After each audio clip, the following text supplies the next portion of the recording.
Public health is very expansive. There's not just one thing that you can do with it. You can do community outreach, you can do communications, you can work on grants. There's just so many different things that you can do within public health.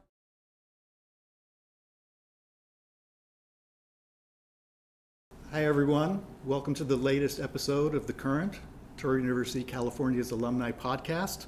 I'm Glenn Faison, Alumni Engagement Director, and we are coming to you today from the Social Justice Resource Center in the library here on campus.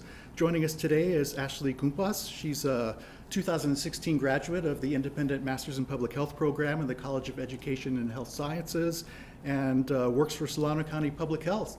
So thank you for joining us today, Ashley. Yeah, thank you for having me today. Oh, it's a pleasure. So let's just jump right in. Tell us how you became interested in a career of public health. That's good. So when I was doing my undergraduate degree at San Francisco State University, I really had no clue what I wanted to do.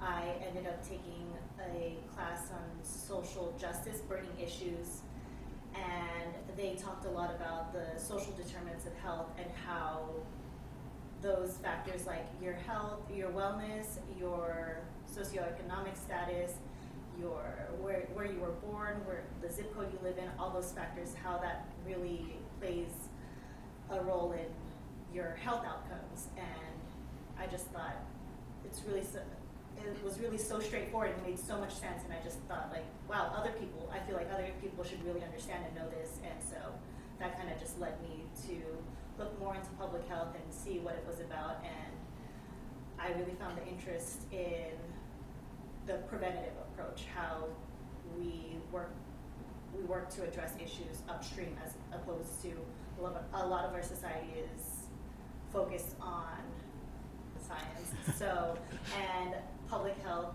really involves a lot of writing, depending on what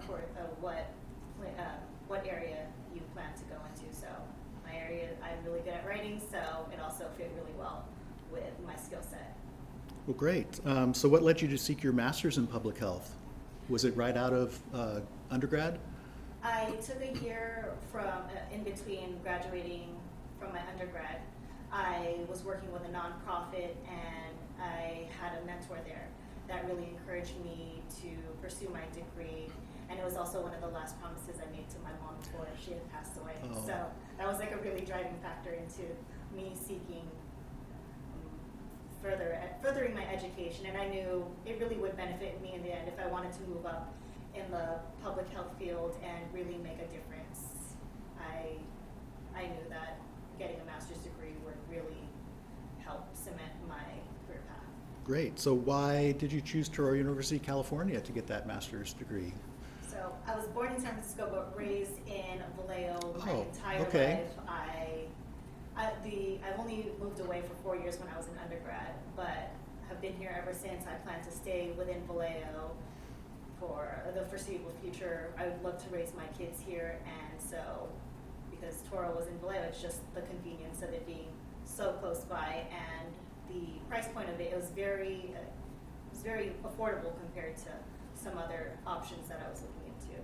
Well, that's great. I mean, a lot of folks don't know that Solano County, Vallejo in particular, has two institutions of higher learning right here in town, the Cal Maritime Academy and then Touro University, California for the graduate programs. So what's your most fond memory of your time here at Touro? My most fond memory, I would say what left the biggest impact was me doing my field study. So it was the last course that we take, and where it gives you the opportunity to actually work within the public health field. And we had several options to choose from, local community-based organizations. I chose to do my field study placement with Solano County Public Health. And that's really what left the biggest impression on me here. Okay, so you had your internship there, and then you stayed, it sounds like. So tell us about your career journey. Tell us about your internship and then the kind of the roles that you've had as you've progressed through Solano Public Health's hierarchy. So when I was doing my field study, I was an intern with Solano Public Health Administration. So I was supporting a lot of their work on, they were just starting the public health accreditation process. So they were doing a lot of data collection, doing a community health needs assessment. So I would attend community events and get community residents to kind of help fill out that information, and just really supporting pre-accreditation efforts back when I started. And then towards the end of my internship, I ended up getting hired with a different department, which was Family Health Services. It's the federally qualified health centers for Solano County. And I was hired as a health assistant to help support the mobile medical and dental vans that would go out and provide medical and dental services to the low-income, non-insured, unhoused population within Solano County. So we would go to different sites within Solano County and provide care on-site to clients, which was really great. Yeah, a lot of hands-on. Yeah. And then where did things go from there? So I did that for a couple years, and then I ended up getting a promotion internally to a health education specialist, where I was still supporting the mobile medical and dental clinics, but more of the administrative role. And then I helped launch the mobile food pharmacy program that goes out within the community, still strong today, handing out food boxes, fresh produce, free to everyone that comes up to the food pharmacy van. And then I also did some work on our Ryan White program, which provides support to HIV/AIDS patients within the Family Health Services clinics. All right. And your current role? And so I had been with Family Health Services from 2015 through 2020, and then the pandemic hit, and so a lot of the workforce within Solano County had gotten reassigned to support a lot of COVID-19 efforts. So I initially started doing the phone line, helping schedule appointments for people to get vaccinated or tested for COVID-19. And then eventually my role moved to supporting our COVID-19 outbreak investigation team. So I would work with our epidemiologists and do COVID-19 outbreak investigations within long-term care facilities, skilled nursing facilities, really supporting the elderly population that was most vulnerable to COVID-19. So did a lot of work with them. So I was still with Family Health Services, but was doing work with public health. And then eventually in 2022, I applied and got another position and a promotion to work in the public health division, so to my current role as a senior health education specialist with public health administration. Wow.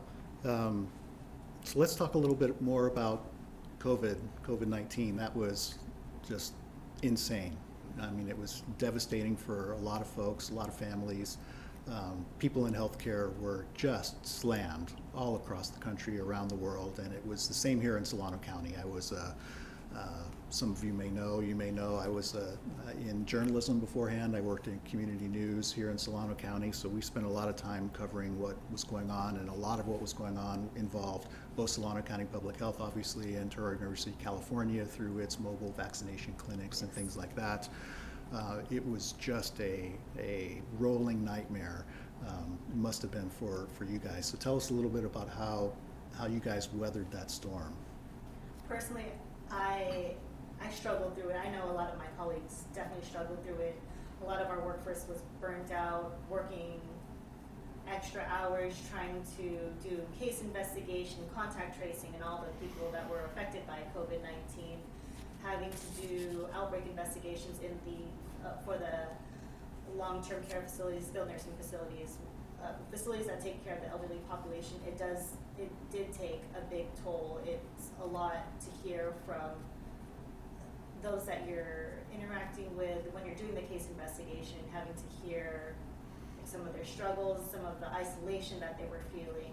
And so having to do that, but still do all the other things that you need to do, it really did take a toll, and we're still recovering from it today, I think. And it's just, we're doing better, but it's still a lot of work needs to be done. Well, it's still here. You know, it's one of the big three, for the winter season with RSV and regular influenza that cycles through every year. But yeah, thank you so much for sticking with it, and your team. Kind of having said that, there's no way that anyone could have predicted that something like a global pandemic would have happened, but how well do you think your education here at Touro University, California helped prepare you to be able to like jump into that feet first when the time came? having support from the epidemiology team. Because epidemiology was really when I was taking the class that was more science-based, so a lot of it went over my head. But I did get like a general understanding of how epidemiology worked, how outbreaks work, so I had a very minimal knowledge, but I still feel like that did help me understand some of the factors as to how or why outbreaks happen, and why we do the work that we do to mitigate how we mitigate the spread of COVID-19 or really anything. Mm-hmm. All right, great, thanks. So, kind of the $64 question or $64,000 question, as the old TV show used to be, would you recommend the NPH program to others here at Touro? I definitely would. It was a great option when I was, again, I lived here in Vallejo, so it was close by. I was still working at the time, so the option to do the classes when I was going, the classes were in person and at night. So it really worked with my schedule to be able to work during the day and then be able to just go to classes at night. And I loved how the program, I don't know if the program still runs like this, but it ran through summer, so it was only 16 months, and so we were out in a year and a half as opposed to like a full 2 years. So I felt like even though it was only 6 months, that made a difference as opposed to it being a full 2 years. So definitely recommend it. Well, great, that's wonderful to hear. What recommendations do you have for anyone who's maybe considering a career in public health, particularly now in light of what we've come through? I would say so much. Well, that's fine. We've got time. Just be open to anything, any opportunity that there is in public health or specialty. Public health is very expansive. There's not just one thing that you can do with it.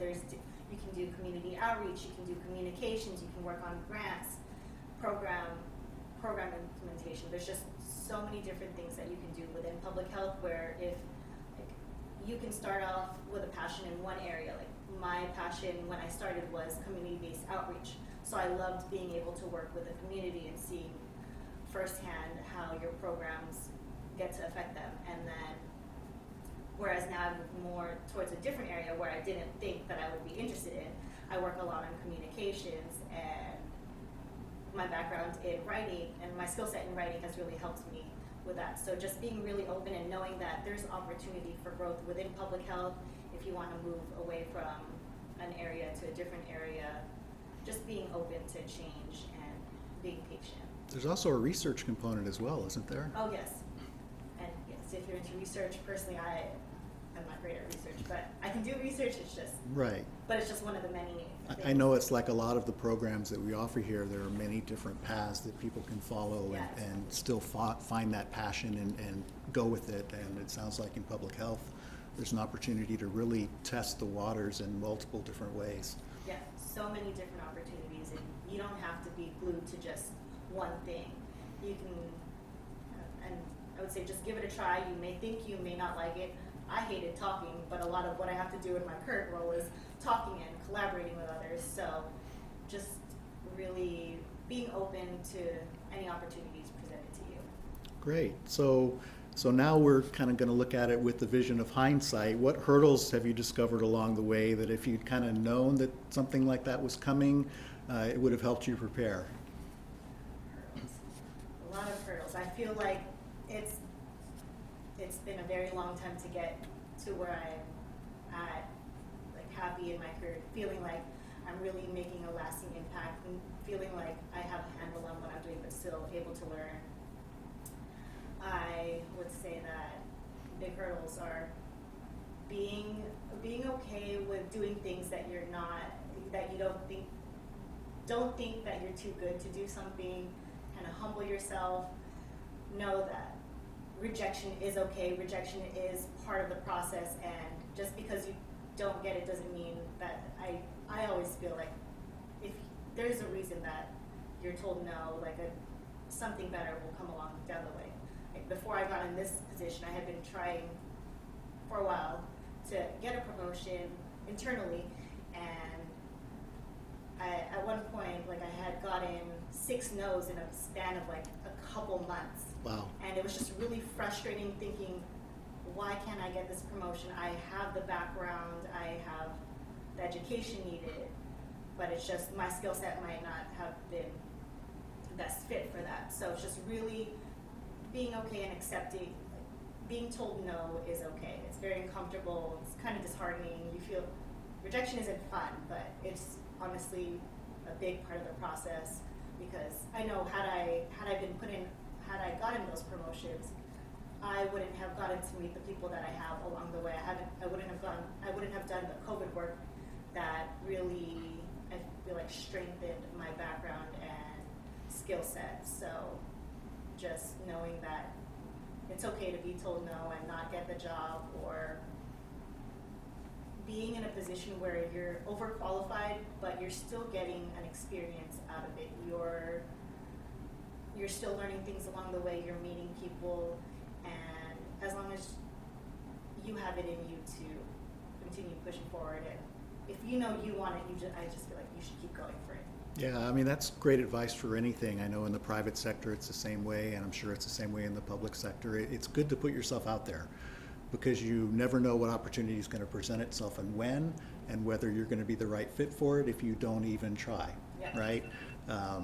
And it's always good as well to periodically interview for positions, just because that's a skill set as well. Yes. And you get a job and you get complacent, and you're not complacent in your job, but when you're first looking for a job, you're laser focused on your interview skills and answering your questions and making sure your references are good and all of that stuff. And it's good to do that periodically, just to keep it fresh, update the resume, because you never know when an opportunity is just going to land that you might think, oh, I'm trying for that one. So, and most recent, and like 2 years ago, you got a promotion. So yeah, it does come. So why don't you tell us a little bit about any mentor experiences that you've had over your time, particularly if they were while you were here at Touro, and how significant those mentors are for you. So when I was in my internship with Solano Public Health, I had a mentor, Mylene Acosta. She was an epidemiologist at the time, and she was very instrumental in where I am today. She really guided me through my time with the county during my internship. She was very hands-off, but still supportive enough to the point where she gave me the freedom to kind of work where I wanted to work, try out some things that I really thought that I was interested in, to come to find out, ooh, I'm not so great at that and don't really have an interest in that. So just her openness to letting me try different things, not just within the program that she was working on, but to also let me try and work with other people within Solano Public Health, was really helpful. And I just feel like I've come full circle, because I've still always been in touch with her, even though I was in a different department than her. I still kept in touch. She was always still very supportive, and I would be able to go to her for advice for anything. And when I got reassigned back to public health during COVID to support the work, I got to work with her again. And so, well, that's great. Really it was great getting to actually work with her on her expertise, like doing COVID-19 outbreaks. Like a lot of that work was, the skill set wasn't epidemiology, but that was up for epidemiologists. But she trained a great set of employees on how to do outbreak investigations and really do instrumental work during COVID-19. So she was a great mentor with that, always supportive, very open and encouraging.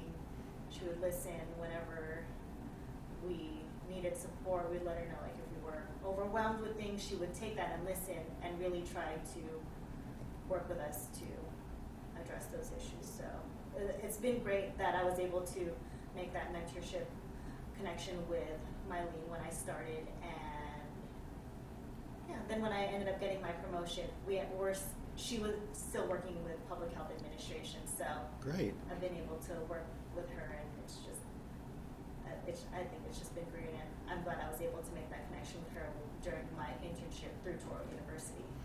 Wonderful. And if you haven't had an opportunity yet, have you given any thought to like paying that forward and maybe serving as a mentor for others. Yeah, I would absolutely love to be a mentor. I would love to share my experiences. It would have helped to know that, like what I had shared earlier, no is okay. It's being okay with rejection and just being open to doing things that you're not comfortable with. So would love to provide any support that I can to anybody that is looking for some guidance within the public health field. Yeah, everyone in public health they had to really rely on their resiliency during the pandemic, and that extends to what you're suggesting, going for something and maybe not getting it, trying for something else and not getting it, and then, oh, I got it. There is that payoff, which feels really good when it happens. So you mentioned when you were here, the program you were taking mostly classes in the evening. The program has changed. We've discussed this a little bit. The Independent Masters in Public Health program is now being offered online. So it's a fully online program now. It's just transitioned this academic year. 3 tracks, three concentrations: community action, criminal justice, and global health. The program also offers a pair of micro-credentials that are specifically geared toward public health professionals to enhance their skill set. One of them is on health equity and criminal justice. The other is public health workforce skills. So, you can see how those would be beneficial to folks in the field. And for people that just want to kind of dip their toe in the water, there are a couple of digital badges that are offered. One of them is a mental health navigator badge, where people will learn the ins and outs of kind of the mental health side of public health and the resources that are available. And the other one is directly linked to the social justice series that the public health program sponsors and puts on every year, organizes every fall. It's a lecture series that happens on Zoom. I'm sure you've heard of it or been familiar with it.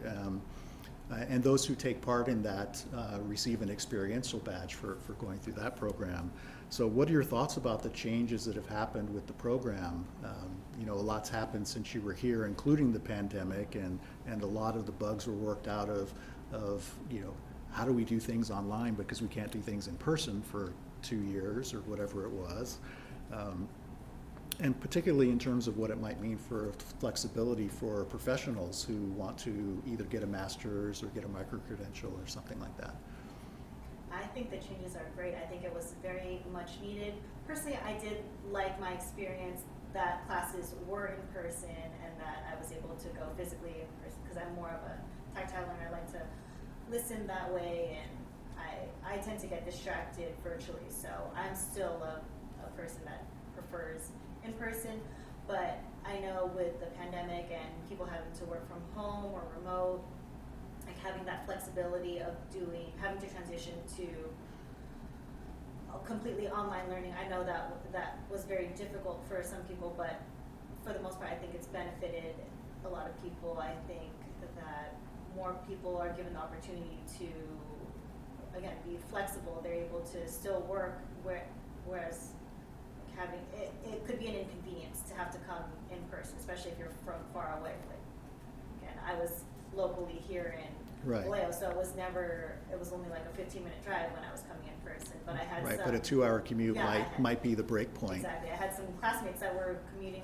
I had one commuting from Stockton, I think. Wow. So just hearing about that was just insane. So I think being able to provide an online option, because I think having to do in-person classes, that is a huge barrier for some people that have families or they have full-time jobs or they're just commuting from too far away. So I think being able to provide the online option will give people, I think, here in the workforce a lot more flexibility to be able to pursue a master's degree in public health and potentially further their career path in public health.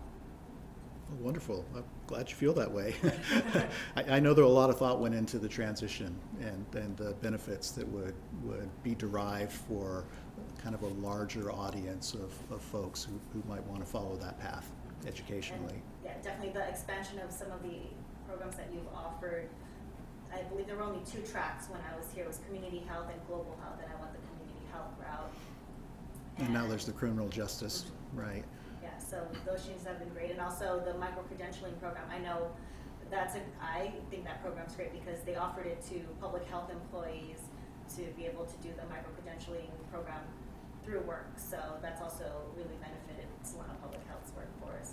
And being able to attend the social justice, the speaker series, that's also a great opportunity. A lot of our colleagues, we share those sessions amongst our colleagues. So I think it's just really wonderful that the program has moved in this direction. Yeah, it's really dynamic. It's a small program, but it's really dynamic. A lot of moving parts. I think that's about it for us today. I want to thank you, Ashley, for taking time out of your schedule to join us and to kind of share your experiences with your fellow alums on the podcast. So I think we'll wrap it up right now. Until next time, everyone, take care.